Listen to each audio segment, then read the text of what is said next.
5 या 5 से अधिक व्यक्तियों का जमाव विधि विरुद्ध जमाव कहा जाता है।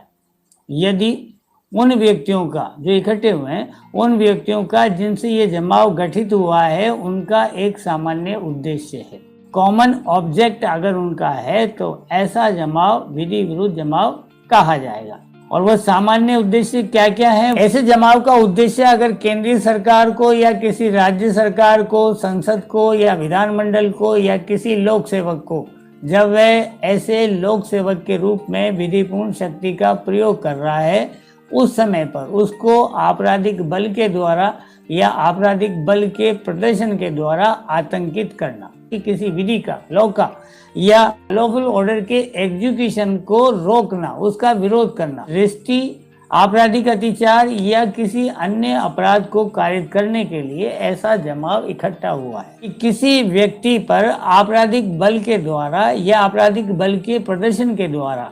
किसी संपत्ति का कब्जा लेना या कब्जे को प्राप्त करना या किसी व्यक्ति को किसी मार्ग या रास्ते के अधिकार के उपयोग उपभोग में या जल के उपयोग उपभोग करने के अधिकार को या कई और